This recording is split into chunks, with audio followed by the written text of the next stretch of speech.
சர்க்குருவே சரணம். எல்லாரும் எப்படி இருக்கீங்க? நல்லா இருக்கீங்களா?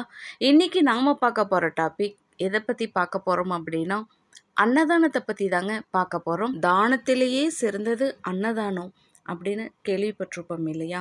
ஏன்னா வடலூர்ல வள்ளலார் அப்ப மூட்டின அடுப்பு இன்னமும் எரிஞ்சிட்டு இருக்கு அப்படின்னா, பசித்தோரோட பிணியை நோக்குவதே அவங்களோட நோக்கமா வள்ளலார் வச்சிருந்தாரு.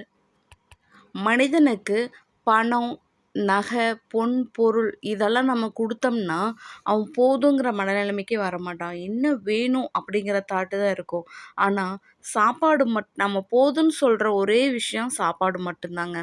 ஸோ, பசித்தோர் பிணியை நோக்குவதே நம்மளோட ஒவ்வொருத்தரோட கடமையா இருக்கணும். ஒருத்தரோட கர்ம வினைய கழிக்கணும் அப்படின்னா, நீங்க அன்னதானம் தொடர்ந்து போட்டுக்கிட்டே வந்தீங்கன்னா, உங்க லைஃபு டோட்டலா சேஞ்ச் ஆகுங்க. அது நீங்க கண்கூடா பார்க்க முடியும். மிகப்பெரிய மிராக்கிள்ஸ்லாம் உங்க வாழ்க்கையில நடக்கிறத நீங்க பார்ப்பீங்க. இத உங்களுக்கு மகாபாரத கதை மூலியமா உங்களுக்கு ஒரு குட்டியா ஒரு ஸ்டோரி சொல்லணும்னு நான் நினைக்கிறேன்.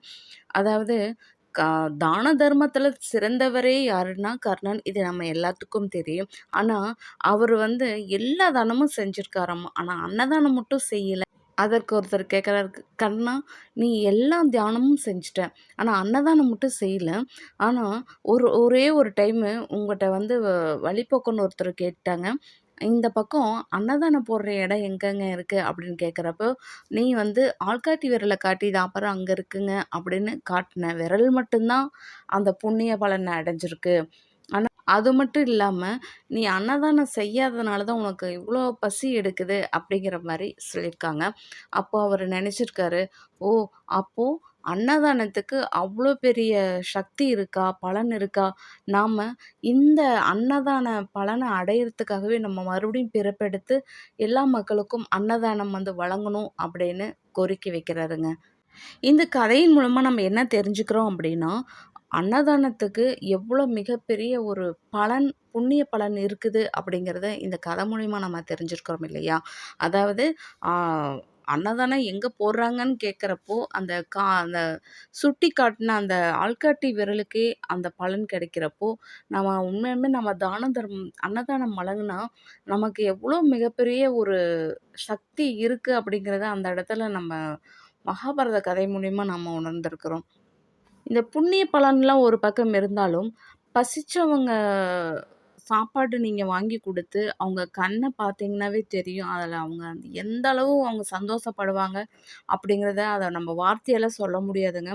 நான் ஏன் இத நான் நம்ம இங்க சொல்றேன் அப்படின்னா, ஒரு வேள நம்மளால போய் நேரா போய் குடுக்க முடியல அப்படின்னா கூட, இந்த மாரி ட்ரஸ்ட் வச்சிருக்கவங்க, டொனேட் பண்றாங்கல்ல அன்னதானத்துக்கு, அந்த மாரிலாம் நம்ம ஹெல்ப் பண்ணலாங்க. அப்படியே இல்லையா, நம்ம ஜீவசமாதி ஐயாவோட ஜீவசமாதியே எடுத்துக்கோங்களேன். நம்ம கோயிலுக்கு போறோம். ஜீவசமாதிக்கு ஐயாவோட கணக்கன்பட்டிக்கு போறோம். ரெகுலரா போற நம்ம நண்பர்கள்ல இருப்பீங்க. அவங்களுக்கெல்லாம் நான் சொல்ற ஒரே ஒரு கோரிக்கை இந்த வீடியோ மூலியமா, தயவு செய்து அன்னதானத்துக்கு நன்கொடையோ, இல்ல நீங்க அரிசி வாங்கி குடுக்கறது தயவுசெய்து பண்ணலாம். அப்படிங்கிறது தான் இந்த வீடியோட மிகப்பெரிய கோரிக்கையா நான் வைக்கிறேன். ஏன்னா, அங்க நமக்கு தெரியும் 3 வேளையும் சாதம் இல்ல அப்படிங்காம மக்களுக்கு எவ்வளோ கூட்டமா இருந்தாலும், விசேஷ டைமா இருந்தாலும், இல்ல நார்மல் டைமா இருந்தாலும், நமக்கு அங்க சாப்பாடு போறவங்களுக்கு இல்லங்காம போட்டுட்டே இருக்காங்கங்க. ஸோ, அந்த மாரி இருக்கப்போ, நாம அதில கூட நம்ம கலந்துக்கலாம். மாதம் மாதம் போறவங்கலாம் இருப்போம் இல்லையா? ஏதோ நம்மளால முடிஞ்சதுங்க. ஒரு ரூ. 100 ரூ. 200 அந்த மாரி குடுக்கலாம். இல்ல சிப்பமா வாங்கி கூட போகலாம்.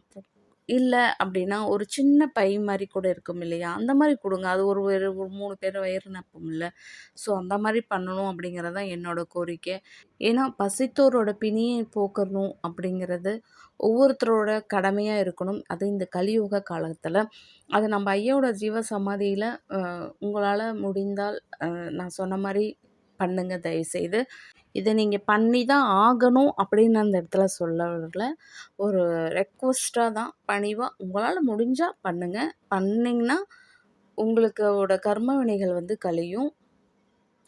இத பார்த்து வளர்ற நம்ம குழந்தைங்களும் அவங்க ஃப்யூச்சர்ல இந்த மாரி இல்லன்னு வந்தவங்களுக்கு அந்த ஒரு நல்ல பழக்கம் வருங்க. அத குடுக்கணும் அப்படிங்கிற ஒரு மனப்பான்மை குழந்தைங்களுக்கு இப்பயே நாம வந்து நம்மள பார்த்து தான் நம்ம குழந்தைங்க வளர்றாங்க இல்லையா? நாமளே அத செய்யாதப்போ, அவன் எப்படி நம்மள கேட்டு யாரோ வராங்க, கை நீட்டிட்டு இப்பலாம் நெறையா நம்ம பார்ப்போம் இல்லையா? வெளிய போனாவே காசு கேட்டு வரதோ, இல்ல "பசிக்குது தம்பி, ஏதாவது வாங்கி குடுங்க" அப்படின்னு கேட்குறாங்க. அதெல்லாம் செய்றாங்க, இல்லைன்னு சொல்லல. நெறையா பேர் செய்றாங்கங்க, நான் பார்த்துருக்கேன். ஆனா ஒரு சிலர்ல வந்து செய்யறதில்ல.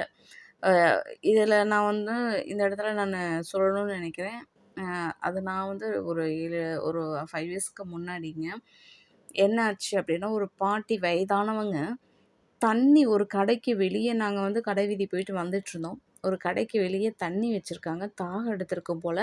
அவங்க என்ன பண்ணாங்கன்னா, போயி வெளிய தான் குடம் வச்சு போனாங்க. தண்ணி கை நடுங்குது அவங்களால பாவம் எடுக்க முடியல. தண்ணி எடுத்து வா குடிக்கிறதுக்கு கொண்டு போயிட்டாங்க. அவரு அந்த கடைக்காரர் வந்து தட்டி விட்டுட்டு, "போ" அப்படின்னு அவ்ளோ ஒரு சவுண்ட் விட்டாரு. இத பார்த்து எங்களுக்கு ரொம்ப சங்கடமா போச்சு. "நம்ம தான் போலாமா?" அப்படின்னு இருக்கிறப்ப டக்குன்னு அங்க ஒரு 2 காலேஜ் பசங்க வண்டியில போயிட்டுருந்தவங்க.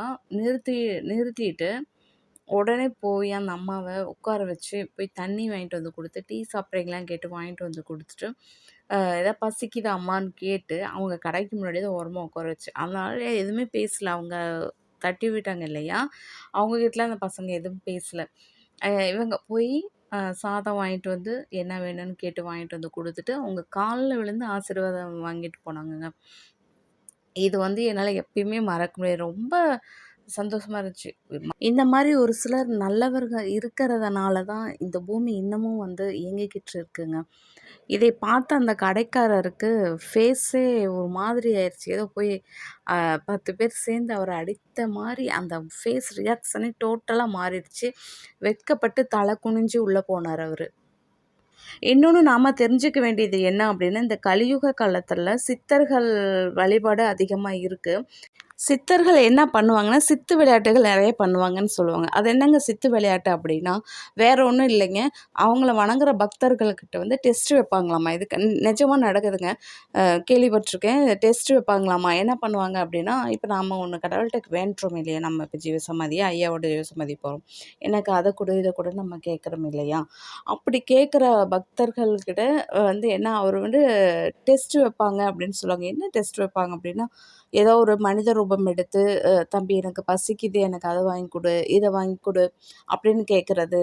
அந்த மாரிலாம் பண்ணுவாங்களாமா. இவங்க நமக்கு பண்ணுவாங்களா அப்படின்னு பார்த்துட்டு தான் நமக்கு வந்து ஒரு இது தர்றது, என்ன சொல்றது? நம்ம கேட்ட ஒரு வரம் குடுக்குறதோ என்ன அப்படிங்கிறதெல்லாம் பார்த்து தான் நமக்கு வந்து செய்வாங்களாமாங்க சித்தர்கள்.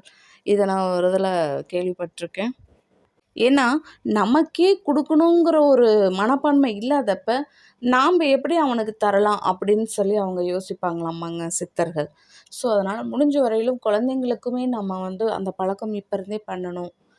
இல்லாதவங்களுக்கு முடியாதவங்க வந்து "உன்னால முடிஞ்சது குடு கண்ணு" அப்படின்னு நம்மள பார்த்து தானே நம்ம குழந்தை வளர்றாங்க.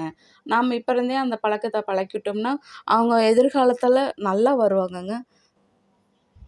அவங்க ஃப்யூச்சரும் நல்லா பிரைட்டா இருக்கும். இந்த மாரி இல்லாதவங்களுக்கு உதவு அப்படின்னு சொல்லிக் குடுத்து வளர்க்குற குழந்தைங்க, ஃப்யூச்சர்ல வந்து எந்த ஒரு தப்பான வழியிலயும் போக மாட்டாங்க. அப்படியே போனாலும் குருமார்கள் நம்ம என்ன பண்ணுவாருங்க அப்படின்னா, அவங்கள வந்து டர்ன் பண்ணி விட்டுருவாங்கங்க.